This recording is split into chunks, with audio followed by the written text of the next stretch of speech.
2005, August, this year will be 18 years I've been sober. So in '05, I went to a rehab center in Florence called the Owl's Nest, where I just found love in a community, and these people love me back to help. So a lot of what we do here is just out of the motive of somebody did it for us. So that's really how we've adopted this, is because somebody did it for us. Back in 2017, I was riding in a flower truck. I had a job at Caroline Florist, and I was wholesaling flowers, and I had some good buddies of mine in Florence that were doing this kind of work, and he just called me one day, and I remember talking to him, and he said, "When are you going to start building the dream God put in you instead of building everybody else's dream?" And so I just sort of knew then God was leading me to do something, and I knew it was a rehab center. I just knew the only other thing that I had to determine is if my wife was on board. But when I went home and told her, she said, "If anybody can do it, you can." And that just sort of started us releasing the vision January 1st, 2017.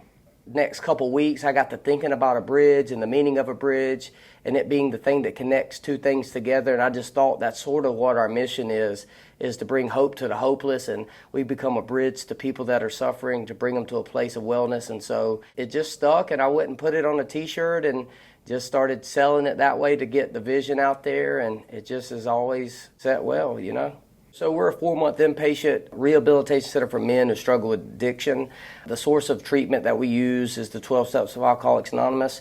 We're an abstinent-based facility where we believe that addiction is a spiritual problem with a chemical solution. And so we just allow men to come here to live for 4 months, to be able to go through an intense program of recovery, to learn what the problem is, to learn what the solution is, and just to set out a course of action for them to take over their stay here to bring about different results in their life. Monday through Friday is pretty intense. They wake up at 7:30, they have breakfast, they all have chores. Right now, I think in this facility, we're at about 36, 37 men. So they all have chores, 8 to 9. Then we have a meeting, a director's meeting with one of our staff. They'll go to outside AA meetings 10 and 12 o'clock in the morning, because we like to get them plugged in support groups so that when they leave, they'll have somewhere that they can plug into. 1 to 2 is another staff-led meeting. 2 to 4 is free time. And then they have a senior-led meeting at 4:30. They have supper at 6. They come back in for a 7 o'clock alumni meeting. And then they have retirement at night at 8, and then lights are out at 10. I think the last numbers that we did at our 3rd year anniversary, which August the 3rd, was around 210 men that had been through our facility. I think 150 commenced, and I think out of that 150, like 75 are still sober. So with our alumni party we had August 3rd, we had 4 men pick up 3 years. So, I mean, we're lucky. We've been pretty successful. And the nature of what we do, sometimes it's hit or miss, or sometimes it can be a revolving door, but God's been pretty good to us, and we've just had a lot of guys that have got well that come back and they help these new guys. And I think that's the response that we always look for, is just a man taking up his mat and walking, and then in return wanting to do that with a nonprofit motive for the next man. That's sort of how we do what we do, is other people get bought into the vision, and they come and they do it unselfishly. Sometimes in vision there are people that are the heart and lungs, or there are people that are the hair. And I often say that CJ and I are like hair. And if you ever see CJ, if he takes his hat off, you can realize you can live without that. But what I've noticed in what we do and how effective we're doing it is for the hearts and lungs, which is people that'll never be in front of a camera. You'll never know that they donated their money or their time or their prayer. And so the reason why these men get such an opportunity is because we've locked arms with places like Hope Mission, Lot Project, and just other places that's come in, free clinic that's allowed them to get things we can't give them. And so we're just really as strong as what we're tied to. The beautiful thing about this vision for me is just how it's locked arms with multiple different people that's helped bring a substantial life to the sufferer. So it's been really cool to see just how everybody comes together and helps make that happen. I would say in the 5 years, going on 6 years we've been doing this, every bit of money we've raised has come from the community. Now, we have gotten a grant here and there, but majority of our support, if I looked at it, would be from people who have been affected by addiction, maybe their kids, and they just have a passion to see people recover, and they've just stepped in a big way and just really shown their love and their time and support, and we would never have been able to do it without that generosity. Obviously, an addict's life prior to getting into recovery isn't a very glamorous one, and I got to thinking about, if anybody is surprised that I'm doing this, it's me.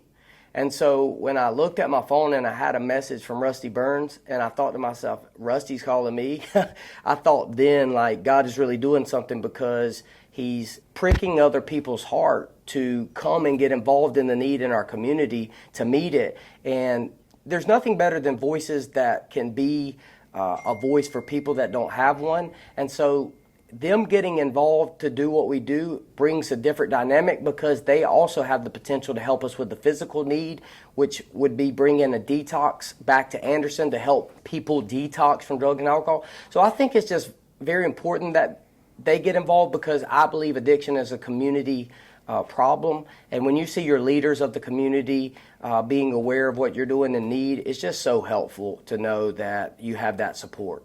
I can tell you that Wellspring and Williamson, I went 3 times. The third time, I actually decided I needed treatment and wanted to actually listen to somebody. But I can tell you that it saved my life. Had I went to treatment detoxing from heroin and opiates like I was, I don't know that I would have had the chance I was afforded by having detox. So I am a firm believer that detox is not the biggest part, but it's a vital part of bringing healing to the person. And so I think it's desperately needed in our community. If you got the want to change, that's a gift, and I would say that you are well on your way to experience a life that you probably never could imagine. A big thing that we ask the community to do is pray, but we also ask that if you have time and talent to give towards helping these men, whether it's dentistry, whether it's, physicianal health, that's a big role in some of these guys coming out, to contact us and let us know that you would be willing to give your services to bring quality of life to these men. And it don't have to just be big dominant gifts. I mean, even if you're just willing to come maybe serve at one of our fundraisers, or just give your time to be present to help us to be the hands and feet, would be wonderful. But prayer's a big one for us, that we just ask that you pray for us and pray for our leaders, because I think that's sometimes the strength that CJ and I have on a daily basis. We don't know where we're getting it from, but we believe people are praying for us. We, at this point, are busting out the seams, and we're looking to expand, and I think we're looking to potentially build a facility right here right across here, we have a big open 7-acre field that we're looking to potentially maybe make into either a sanctuary and put men in our sanctuary, or we just open it up as a newcomers facility so that we could take at least 50 more men. So you can go to www.tbcr.org, which is our website, and any updated information, anything we have going on will all be put on there. Ways you can give, upcoming fundraisers, testimonials of people that's coming out. We sell merchandise. We usually always have a hat or a shirt or things we sell, because all that goes back to a scholarship that helps fund men through the facility. And so tbcr.org would be the greatest resource that you could have if you wanted to know what we were doing. We do it because we want everybody to know what we got, man. And what we have is peace, man, and joy and sobriety. And it's so good. First of all, like, I teach these guys, like, your purpose concerning what God has called you to do, what he created you to do, is tied up in your ability to solve problems. Is tied up in your ability to solve other people's problems. And so, my purpose here in the beginning was everything. I teach classes. We do meetings here every morning at 9 o'clock. Teaching the 12 steps, but also teaching the principles of the kingdom of heaven that these guys can apply to their life. I utilize and work with DSS on EBT, which is a wonderful part of what we do. This couldn't exist without that program from the state to be able to feed these gentlemen while they're in our facility. There's a lot of things I do, exit strategies, management of transitional guys, because it's not just the 24 residents that we have in here at any given time. We also have equally 24 transition guys. I have to find jobs for each and every one of these individuals, the right job, hopefully. So placement is very particular, mental health, appointments, and those types of things that these men need to enjoy a quality of life. All these things are very important. Transportation, we got to get these men back and forth to all these places that we go to. And we're just growing at such a rapid pace. and God's blessed this thing. Right now, I have 16 guys on a waiting list with really no time frame of when they might come in. Because when you have a long program like we do, being 4 months, when an individual comes in, the way that I do our applications and our intake, I try to filter and make sure we get the right guys in here. So with that being the case, I don't have a lot of turnover. I don't have a lot of guys come in and leave. I try to filter that through my application process. We do commencements or graduations almost every other Friday night, normally 2 to 3 men.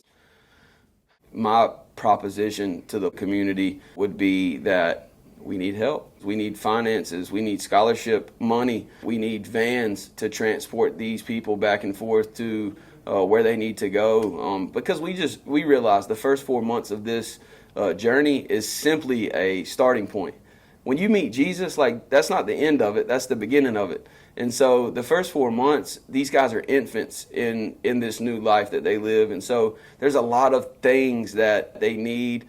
We're trying to do the best we can here at the Bridge Center to help bring some healing and some restoration to these men that God's put in our care. And if your family member or your son or your husband, grandfather, whatever it is struggling with drugs and alcohol, feel free, please give us a call, 864-540-8080. We will be more than happy to begin the process of what this looks like, because one thing I know is that my wife is very glad that I'm walking in purpose now and I'm in recovery, and that God has put a call on my life. And so the same is the case for every one of these men that walks in this facility. And I would love nothing more than for your family to enjoy what my family gets to enjoy now, which is the peace of God.